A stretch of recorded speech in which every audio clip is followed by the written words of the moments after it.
di kantor, genit sama sekretarisnya. Dan punten Bu ya, mulai tadinya ngejaga dengan yang bukan mahram, sekarang salaman aja. Oke, tadi punten ya, kalau tadi ada yang ngajak salaman, bukan saya nggak mau, tapi saya tidak layak untuk menyentuh tangan kalian. Ya, beneran, karena wanita itu mulia Bu di sisi Allah. Ya, dan saya tidak layak, saya tidak semulia itu. Yang punya hak untuk itu hanya yang sudah menghalalkan kalian dengan ikatan Allah. Ya. Jadi punten ya, kalau ngikutin nafsu mah nggak cuma pengen salaman Bu. Ya. Cuman kan nggak layak ya. Kan yang punya anak-anak perempuan juga ya, Masya Allah dijaga ya, jangan sampai malah senang anaknya dicemok-cemok orang lain ya.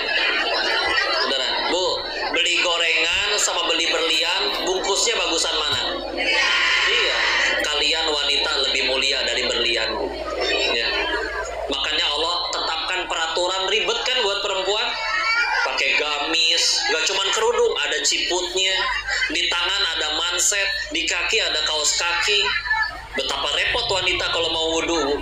Laki-laki mah tinggal gulung celana, gulung tangan panjang, selesai. Perempuan gantungin kerudung, lepas ciput, jarum pentulnya dilepas, lepas manset, kaos kaki ya. Giliran beres dipasang lagi, jarum pentulnya lagi itu kan benda paling misterius, betul? Beli sekotak pelan-pelan habis, digadoin nggak pernah, padahal habis melulu ya, digadoin kali ya.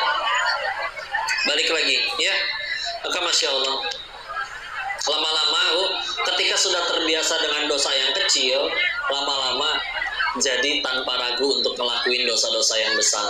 Punten, singkat cerita, akhirnya si rumah tangga ini, baik si ibunya maupun si ayahnya, akhirnya tergelincir melakukan dosa besar yang secara syariat istri diizinkan untuk menuntut cerai suaminya. Dosa-dosa besar ya. Allah macam-macam ya, perjudian, mabuk, perzinahan, perselingkuhan dan lain-lain ya. Hingga akhirnya merasa karena bisnis kita udah sama-sama gede, cerai aja, udah sama-sama punya duit. Ketika akhirnya tetap cerai, masalah yang lain merembet.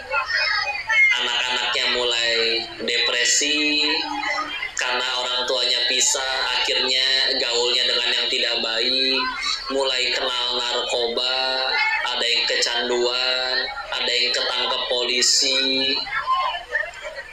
Dan ujung-ujungnya usaha tersebut bangkrut juga ujung-ujungnya. Awalnya dari mana Bu? Dari meremehkan dosa. Betul bisa. Jadi jangan dianggap sekali kita ngeremehin dosa, sekali dosa tuh langsung ada petir menyambar, gempa bumi, enggak. Demi Allah ya Bu, kita bikin dosa, dapat musibah, jatuh dari motor misalnya. Demi Allah itu pertolongan Bu. Lumayan gugurin dosa, betul? Kan kepahitan itu ujungnya dua. Kalau nggak gugurin dosa, pasti meninggikan derajat di sisi Allah. Dan kita perlu dua-duanya buat ke surga. Bisa jadi gara-gara abis dia jatuh dari motor, bikin dosa, jatuh dari motor, bersih dosanya yang tadi. Nyuri, ketangkep, dipukulin, bersih dosa nyurinya. Yang lebih mengerikan apa? Nyuri terus-menerus, gak ketahuan, tetap kaya sampai meninggal, semuanya dibalas di hari akhir, kan repot. Secapek-capeknya punten Bu ya, kita dihukum masuk penjara, di penjara mah dikasih makan Bu. Hukuman Allah di hari setelah kematian kan lebih repot tuh. Tapi kita nggak suka, betul? Sehingga setiap kali ada masalah, dan biasanya masalahnya diundang diri sendiri, apa yang lebih sibuk kita pikirin? Gimana caranya masalah ini beres? Kurang tepat. Yang harus lebih kita pikirin adalah gimana caranya gara-gara masalah ini saya jadi diampunin Allah. Punten lah Bu, masalah beres, masyarakat kembali suka, misalkan ya, artis aibnya kebuka, dihina satu Indonesia, sakit hati, sedih. Yang dipikirin apa? Gimana mereka cinta aku lagi kan? Padahal yang harusnya dipikirin adalah gimana caranya gara-gara ini aku diampuni cinta dia lagi, nonton dia lagi, tapi masih belum tobat-tobat, gak diampunin Allah, atau meninggal tetap silakan. Daripada misalkan seumur hidup masyarakat tetap benci, tapi tobat nasuha, meninggal, selamat tuh. Kita tuh jadi sebetulnya lebih suka penilaian Allah atau penilaian makhluk jadinya. Nah, dan makhluk mah gitu-gitu aja, Bu. Ibu dikatain, monyong kamu, apa mulut ibu langsung mancung? Kia gue bibir mah. Malah yang nyebut kata monyong yang harus majuin bibir, betul? Coba nyebut kata monyong tanpa majuin bibir. Mengeng, susah. Nggak rugi. Dipuji juga sama aja. Dipuji juga sama aja. Ibu, saya tanya dulu ya. Ibu suka nggak dikasih uang 100 juta? Suka, tapi palsu. Nyadar nggak? Kadang kita juga suka loh sama yang palsu-palsu. Apa contohnya? Contohnya ketemu temen, terus dia berkata, ibu, kok setiap hari tambah muda ya? Menurut ibu itu asli, Bu? Tolong jelaskan secara medis gimana caranya manusia tambah muda setiap hari, coba. Tapi ibu mah percaya kan? Oh, ibu bisa aja. Pas di toilet sendirian sambil ngaca, iya juga ya. Dulunya. Percaya ya. Atau enggak misalkan, ibu usianya berapa sih, Bu? Kok awet muda banget? Bisa aja. Aku udah 52 tahu kok. Masa? Kok kayak 51,5 ya? Setengah nanggung. Itu ge hati-hati. Biasanya ada udang di balik bakwan. Agar silaturahim tidak terputus, minjem duit ujung-ujungnya. Nah, alhamdulillah ya. Hati-hati ya. Gitu-gitu aja pujian sama aja. Ibu dipuji awet muda dan nggak berkurang umurnya, gitu tetap aja kisut ya. Dipakein solasiban, nggak mungkin ya. Betul tidak? Bu, jangan takut jadi tua ya. Kenapa jangan takut? Udah jadi, nggak bisa ngambek ya. Asal komplek, nggak apa-apa ya. Yang penting jadi amal, betul? Insya Allah, tenang aja. Bu, lucu ibu-ibu teh, Masya Allah ya. Udah tenang aja ya. Apalagi bicara masalah rezeki, udah dijamin Bu ke Allah. Bu, pegang kata-kata ini ya. Ibu semuanya dilarang mati. Ulangi. Sebelum rezeki yang udah Allah janjiin untuk ibu waktu ibu masih di rahim ibunya, itu kalau belum kita terima semua, ibu dilarang mati, Bu. Beneran demi Allah. Betul? Mau udah terkapar di kasur, di opname, nggak bisa kerja, nggak bisa ngapa-ngapain, kata Allah masih ada rezekinya, masuk tuh lewat infus.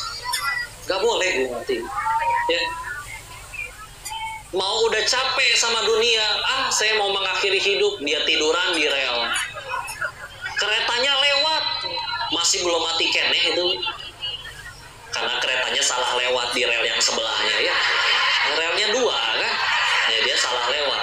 Yang ada tengsin, malu. Ada yang lihat nggak ya? Nggak boleh, Bu. Ibu tahu nggak cerita ini? Ada bapak-bapak yang kecebur sumur. Saya ceritain, Bu ya. Saya dapat dari guru kami. Ada bapak-bapak kecemplung sumur, minta tolong. Ada orang lewat, diturunin timba, naiklah dia. Setelah naik, dikasih, sok cerita Pak, duduk dulu biar tenang. Ada susu, dikasih.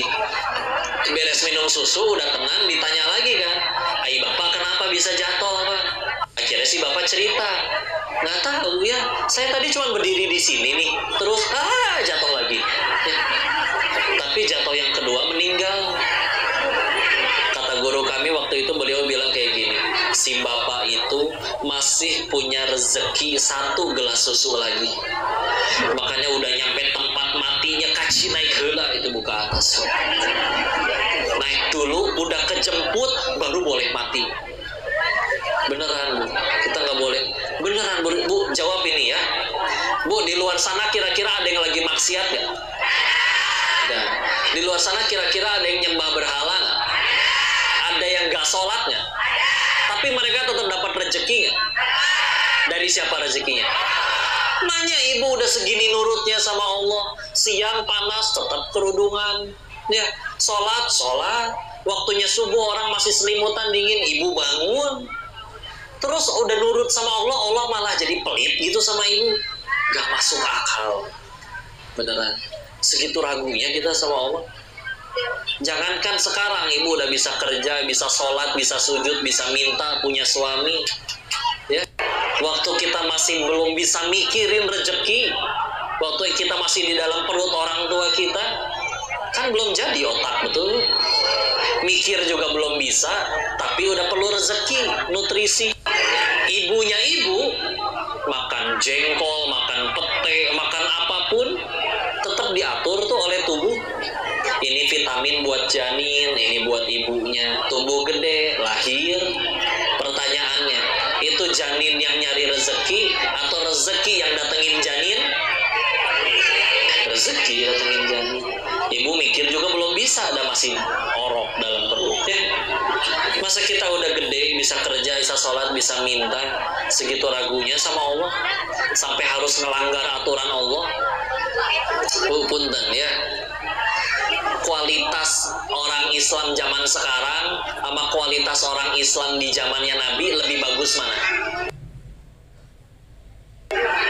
Zaman Nabi ya. Padahal yuk kita lihat ya, katanya zaman sekarang lebih canggih. Duit 1.500.000 bisa bawa pulang mobil. Tapi kudu kredit, pasti ada bunga, iya. Dan sekarang insya Allah di handphone ibu semuanya ada Al-Quran Bu.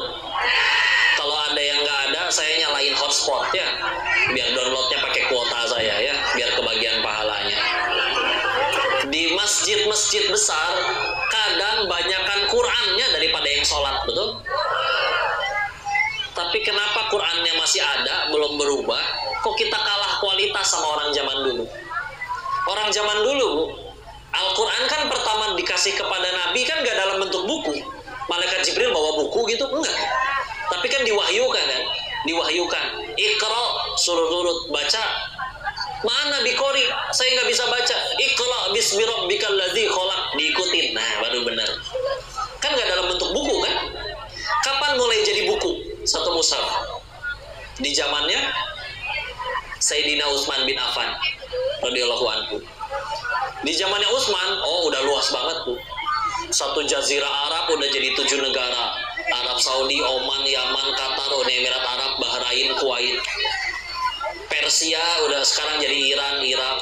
Negeri Syam sekarang 4 negara. Palestina, Suriah, Libanon, Yordania.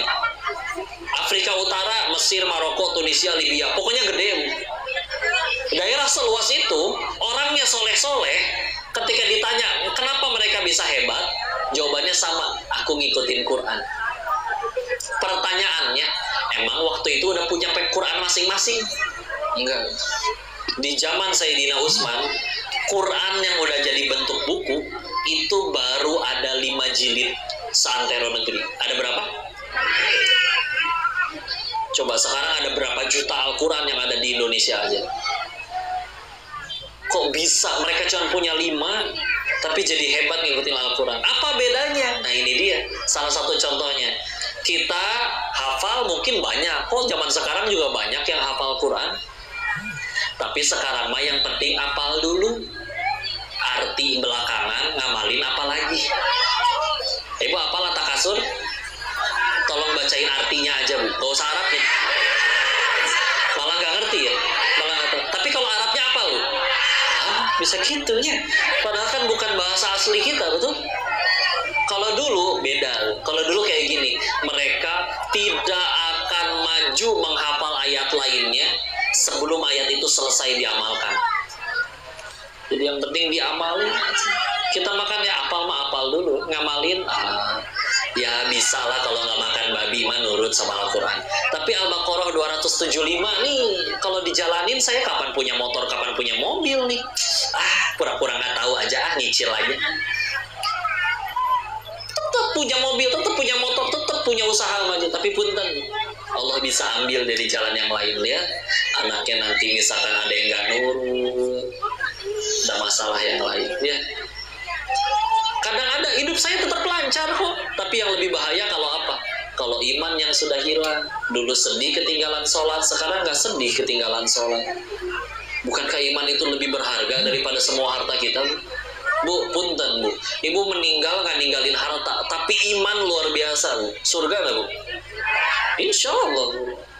Daripada ibu kaya, tajir, melintir, luar biasa harta, tapi tidak beriman kepada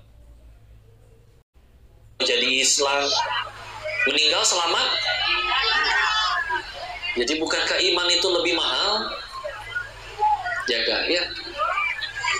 Nah, makin tinggi iman, makin tinggi keyakinan ya. Kan makin tinggi iman, makin yang bedain cuma yakin. Kayak contoh ya, waktu Nabi Ibrahim alaihissalam harus diuji nyampein kebenaran, malah harus dibakar hidup-hidup. Kira-kira Nabi Ibrahim tahu nggak kalau api itu panas? Tahu? Tapi daripada api itu panas, beliau lebih yakin tentang 3 hal. Apa? 1, kalau kata Allah saya harus mati, jangankan pakai api ini, saya bisa mati kapan aja. 1. Keyakinan yang kedua, kalau kata Allah saya tidak akan mati, mau api kayak, mau gunung meletus kayak, mau meteor jatuh, mau gempa bumi, mau tsunami, kata Allah nggak mati, saya nggak akan mati. 3, kalau udah ngelakuin ini untuk Allah saya tetap mati, pasti Allah ganti dengan sesuatu yang lebih baik. Beliau lebih yakin tentang 3 hal tadi daripada api itu panas. Maka bismillah, hasbunallah wa ni'mal wakil, ni'mal maula wa ni'mal nasir. Allah jadikan api dingin untuk beliau. Dan kita makan kadang kurang yakin.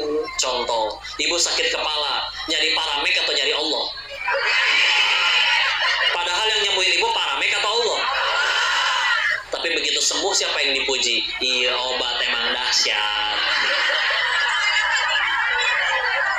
Punten Bu, ditelan 1 kardus kayak kata Allah nggak sembuh. Tenang ya, duduk ke Allah ya. Ada apa itu huru hara? Ya, dibagiinnya nanti aja ya. Panas ya Bu ya. Ya udah, karena panas kita tutup dulu kajian ini. Karena kasihan kepanasan. Insya Allah ya. Lanjut. Tadi bedanya di keyakinan ya. Insya Allah. Maka yuklah, apa yang membuat kita ragu? Kayak tadi aja, yang jelas-jelas maksiat aja masih dapat rezeki. Makanya saya nurut malah Allah jadi koret. Nggak mungkin Bu. Selama ini kita nggak benar aja tetap diurus. Punten Bu, kita nafas perlu oksigen, betul? Kalau ibu tanya ke anak ibu yang kelas 3 SD belajar IPA, saya masih ingat betul kelas 3 tuh, bahwa ternyata di planet bumi ini tuh udaranya nggak cuma ada oksigen, ada nitrogen, ada macam-macam ya. Dan ternyata oksigen cuma 20 atau 21%. Terus gimana ceritanya kita ngirup napas, tubuh ini ngerti nih yang mana oksigen, yang mana enggak, dan nggak ada tulisannya Bu ya, betul? Padahal nyampur tuh, ada bau nasi goreng, bau ketek batur, bau kaki orang, betul ya, ikut kehirup, betul.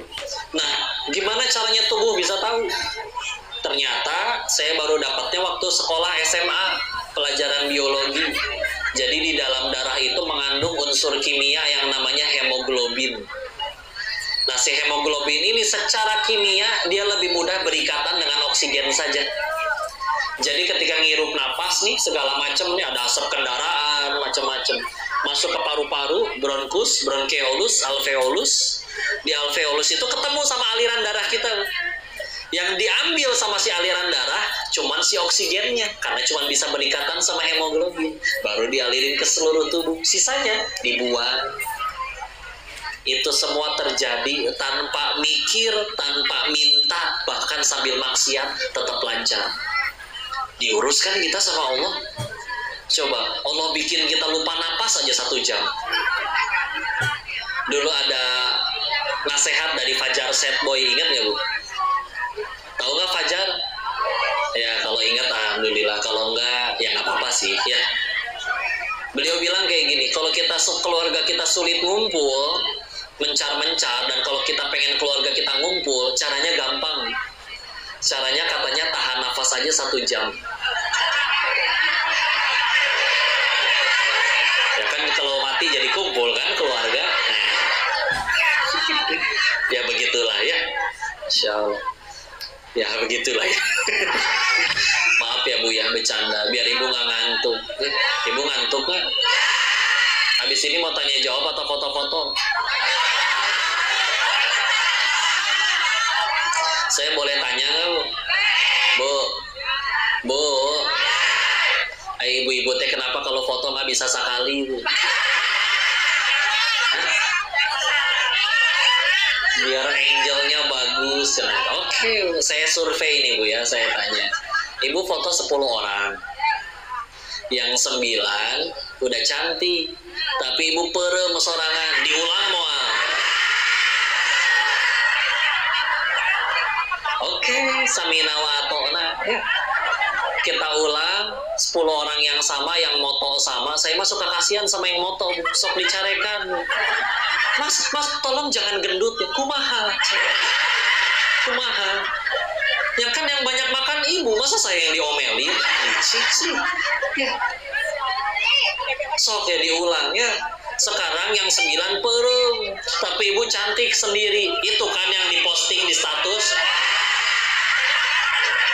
Egois gimana?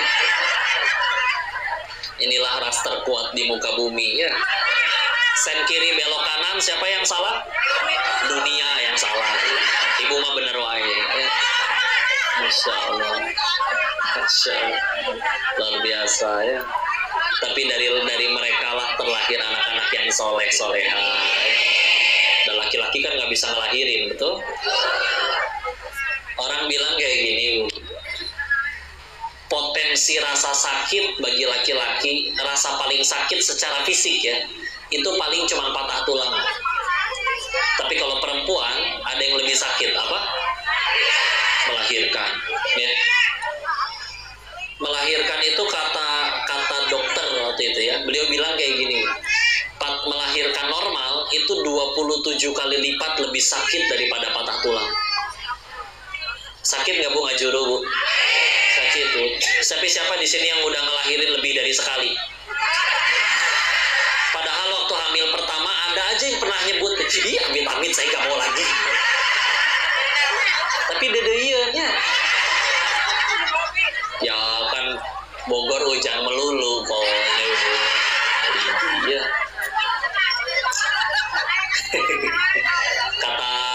kata orang kayak gitu, iman mah kuat, Imron yang nggak kuat.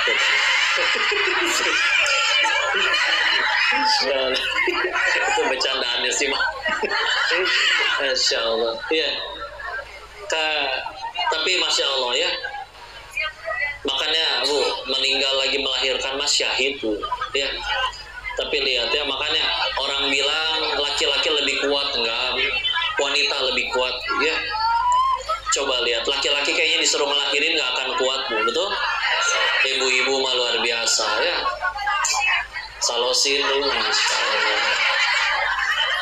Luar biasa. Makanya coba lihat ya, saking kuatnya wanita, semua film azab pemeran utamanya perempuan ya. Enggak. Ya gitulah. Ngomongin film azab ini Bu ya, saya jadi keinget. Ibu tahu nggak, di Jepang itu ternyata banyak film porno Bu. Karena di sana orang pada nggak mau nikah. Jadi Kalau ada yang nikah pun nggak mau punya anak. Kalau di Korea banyaknya drama romantis, tuh. Karena di sana perceraian tinggi, jadi dibikin indah gitu nikah tuh ya. Cuman kalau di Indonesia, Bu, kenapa banyaknya film azab ya? Gak usah dijawab ya. Mungkin karena ngakunya bertuhan tapi tidak takut Tuhan ya. Masya Allah. Jadi adalah yang penting tambah takwa sama Allah ya. Betul. Ingat rezeki mah udah ada yang jamin, udah ada yang atur, tenang aja. Masalah duit gitu-gitu aja. Ibu tahu nggak, Bu, alasan orang pengen jadi kaya tuh cuma satu. Apa tahu? Cuma satu. Alasan orang pengen kaya, alasannya cuma satu. Kenapa? Karena belum pernah kaya. Iya, gitu. Penasaran doang.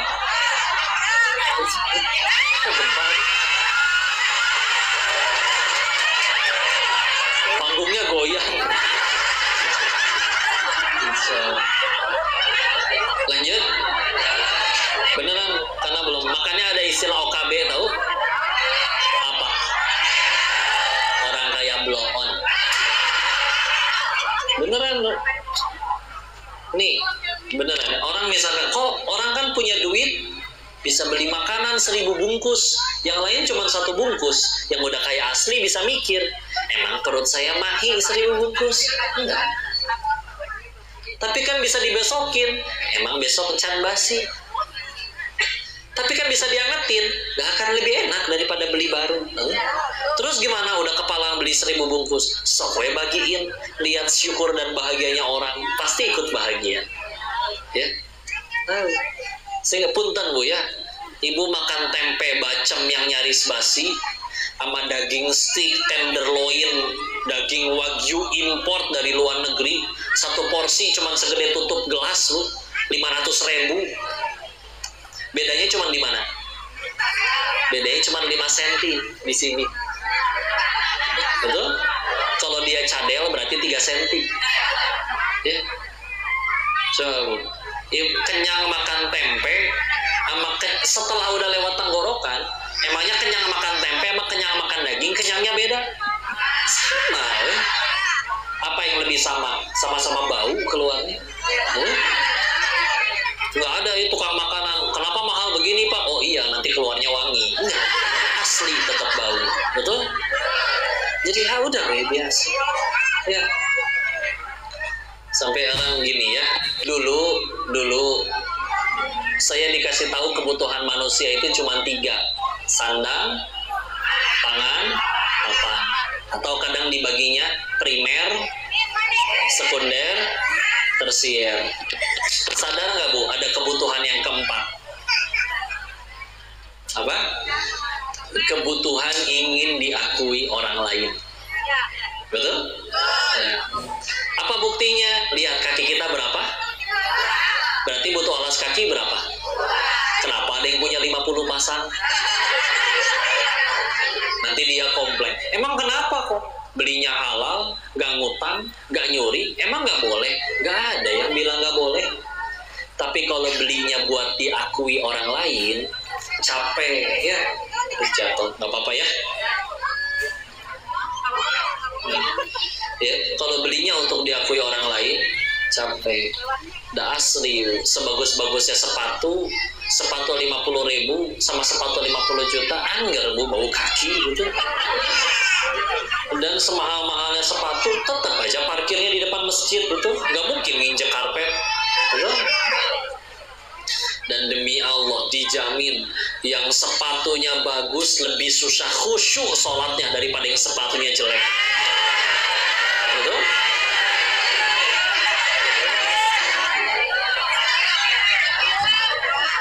Salon mertuamu tuh di masjid apa dandannya pakai sepatu terbaru, saking barunya kok sempit. Oh, buntelan plastik yang ganjel di dalamnya belum dikeluarin ya, besok ada buntelannya ya. Begitu nyampe masjid pasti parkir di depan, dipersilakan, silakan saf paling depan, mangga, saya mah dipantau aja. Jadi kalau pas lagi ruku ayaken sami Allahu liman hamidah, Insya Allah. Pulang becek, hujan, sepatu bodas, tanah, coklat di mana-mana. Jujur, tetap dipakai kotor-kotoran apa dijingjing? Sepatu yang fungsinya mencegah dari kacugak, leheng kene kacugak daripada kotor ya. Biasa manusia ya. Bu, makanya air hujan itu adalah fasilitas dari Allah untuk mengetahui kualitas tas para ibu-ibu, betul? Kalau hujan terus tasnya dipakai nutupin kepala, berarti tasnya jangan murah lah, ekonomis gitu ya. Kan murahnya kita sama Raffi Ahmad beda, Bu ya. Kalau mendingan kepalanya yang basah daripada tasnya, berarti tasnya mungkin bukan tasnya mahal, Bu. Mungkin cuma kepalanya lebih murah daripada tasnya. Ya. Insya Allah benda ya tante. Ya. Apalagi jam tangan. Apa fungsinya jam tangan? Lihat waktu. Berarti jam dinding gak bisa, betul? Tapi kan gak mungkin dipakai di badan, betul? Tapi kita tahu ya, ada di Jakarta jam tangan 5 miliar, Bu. Percaya nggak, Bu? Ada yang beli lagi. Sedangkan kalau kita ke pasar Lewiliang misalkan, ada nggak yang jual jam tangan 35 ribuan? Bisa kan buat ngelihat jam? Meskipun gambar Dora. Itu kadupak. Ya, benar. Ya, seperti itu. Ya. Tapi lihat ya, ternyata kalau dia mobil, saya paham, Bu. Karena mobil mahal biasanya memang larinya lebih kencang daripada yang murah. Coba jam tangan. Emang jam tangan mahal muternya lebih kencang daripada yang murah? Jam tangan Bapak 5 miliar kelebihannya apa, Pok? Oh, ini 1 jamnya setara 5 menit, Pok. Itu ruksat berarti, Pak. Apa yang dipakai? Ya. Gitulah ya. Manusia, ya. Kok banyak uang kan bisa beli villa, bangunan. Maka yuk jujur ya, yang paling nikmatin villa mewah tuh siapa sih? Siapa? Si Mamang sama si Bibi berenang tiap hari di kolam. Seger, betul?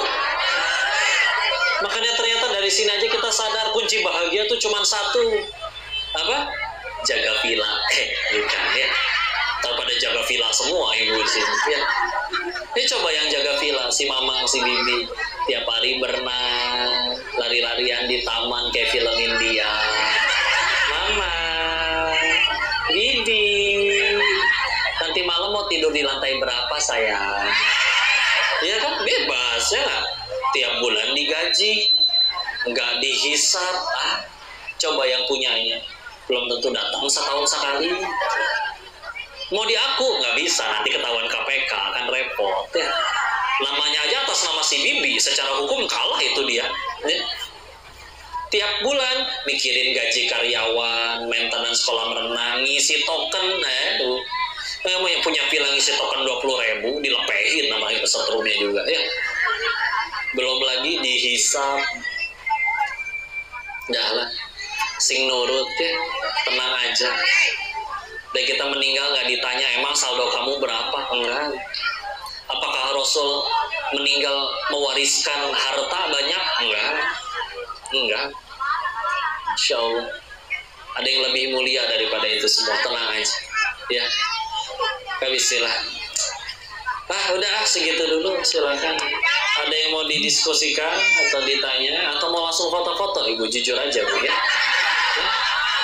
Ini boleh sambil saya minum dulu. Izin ya.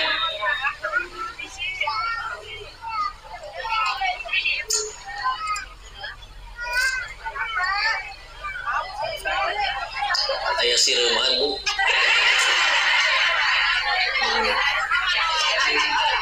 Bobo mau nih. Ini aja yang baru nih. Ini mah bekas jigong saya. So pikir ya, jarak saya ke gelas berapa meter? 3 jengkal. Sekarang hitung jarak susu ini dari sapi sampai ke sini jauhan mana? Nyampe. Rezeki mau ke mana, Bu? Asli ya. Ternyata tahu nggak Bu, susu yang beredar di Indonesia, sapinya nggak di Indonesia, di luar negeri, di New Zealand. Kata Allah nyampe itu ke dia, betul. Sok mana yang lebih hebat, saya yang datengin sapi atau sapi yang datengin saya? Bukan sapinya Bu, tapi bukan susunya, air susunya. Susu nama nggak gantol. Digocek wae. Air susunya ya. Sapi makan apa? Jadi susu, coba kita makan cukutu. Pahit ya. Sakit perut yang ada. Allah mau daturin. Itulah kenapa kita nggak boleh menikah dengan sapi, betul? Karena apa? Ya karena beda spesies. Saudara sepersusuan. Insya Allah ya. Sudah, mana tuan MC-nya? Lanjut sampai kapan? Oh langsung doa. Bu, kita doa dulu ya. Kan Ibu mah doain saya juga Bu ya. Ini kan Ibu soleha semua. Sik doakeun atulah ya. Dan doa mah gratis Bu ya. Insya Allah. Dulu mah zaman belum ada kamera teh, jadi kalau ketemu teh yang diminta teh doa. Dan kita meninggal gak ditanya, kamu udah selfie sama Kodenis belum? Ya. Tapi kalau doa dari ibu pada soleha semua bisa jadi menyelamatkan saya. Izin kita tundukkan hati dan kepala kita sejenak ya. Yang punya hajat masing-masing silakan dikumandangkan dalam hati ya. A'udzubillahi minasyaitonirrajim. Bismillahirrahmanirrahim. Allahumma shalli ala sayyidina wa habibina wa syafiina wa maulana Muhammad. Wassallim radhiyallahu tabaraktahu ta'ala an kulli sahabati rasulillahi ajma'in. Bismillahirrahmanirrahim. Hamdan syakirin, hamdan na'imin, hamdan yuwafi ni'amahu wa yukafi mazidah. Ya Rabbana lakal hamdu kama yanbaghi li jalali wajhikal karimi wa azimi sultanik. Allahumma salli ala sayyidina Muhammad wa ala ali sayyidina Muhammad. La ilaha illa anta subhanaka inni kuntu minadh dhalimin. Allahumma ighfir lil muslimina wal muslimat wal mu'minina wal mu'minat al ahya'i minhum wal amwat. Allahumma ighfir lana wa li walidina warhamhum kama rabbawna shighara. Ya muqallibal qulub tsabbit qulubana ala dinik. Allahumma a'inna ala dzikrika wa syukrika wa husni ibadatik. Ya Allah, berkahi majelis ini ya Allah. Berkahi siapapun yang sudah hadir di sini ya Allah. Jadikan anak-anaknya solih-solihah, pasangannya solih-solihah, anugerahkan rezeki yang berkah, usia yang berkah, amalan yang diterima, dosa-dosa yang terampuni ya Allah. Jadikan kami pulang dari majelis ini dalam keadaan dosa-dosa kami sudah diampuni ya Allah. Jadikan sisa usia kami hanya mengejar ridho-Mu saja ya Allah. Jadikan setiap malam kami bisa bermunajat, bersujud, menyembah-Mu ya Allah. Dan ya Allah, kini kami berkumpul, Kau pasti mendengar doa kami ya Allah. Ya Allah, selamatkan saudara-saudara kami di Palestina ya Allah. Menangkan mereka dari kejahatan, kezaliman Zionis Israel laknatullah ya Allah. Menangkan mereka di atas penjajahan ya Allah. Luluh lantakkan musuh-musuh Islam yang membunuh saudara-saudara kami ya Allah. Jadikan siapapun yang Kau tentukan harus wafat di sana, jadikan seluruhnya syahid dan husnul khatimah ya Allah. Ya Allah, kami iri dengan keimanan mereka ya Allah. Kami di sini masih sering gelisah hanya karena masalah rupiah, sedangkan mereka bersimbah darah untuk menggapai jannah ya Allah. Ya Allah, izinkan kami menjaga iman Islam ini sampai akhir hayat kami ya Allah. Ya Allah, muliakan kedua orang tua kami, ampuni segala kesalahannya, terima seluruh amal solihnya, angkat tinggi derajatnya ya Allah, dan izinkan kami bisa menjadi pahala jariah bagi mereka ya Allah. Ya Allah, anugerahkan kepada kami keturunan yang solih-solihah, yang hafizah. Rabbi habli minas solihin, Rabbi habli minas solihin, Rabbi habli minas solihin, Rabbi habli min ladunka dzurriyyatan thayyibatan innaka sami'ud du'a, Rabbi la tadharni fardan wa anta khairul warithin, Rabbi ij'alni muqimas shalah wa min dzurriyyati rabbana wa taqabbal du'a. Allahumma inna nas'aluka ridhaka wal jannah wa na'udzubika min sakhatika wan nar. Allahumma inna nas'aluka husnul khatimah wa na'udzubika min su'il khatimah. Rabbana atina fid dunya hasanah wa fil akhirati hasanatan wa qina adzaban nar. Subhana rabbika rabbil izzati amma yasifun wa salamun alal mursalin walhamdulillah. Kasih ibu yang dirahmati Allah. Mudah-mudahan kita nggak cuma kumpul di majelis ini ya, tapi juga kelak bisa berkumpul di surganya Allah. Bu, kalau saya nggak ada di surga cari saya, Bu ya. Mohon maaf lahir batin. Kita tutup dengan kalimat hamdalah. Alhamdulillah rabbil alamin. Istighfar 3 kali. Astaghfirullahaladzim, astaghfirullahaladzim, astaghfirullahaladzim. Doa kafaratul majelis. Subhanaka Allahumma wa bihamdika asyhadu an la ilaha illa anta astaghfiruka wa atubu ilaik. Wabillahi taufiq wal hidayah. Assalamualaikum.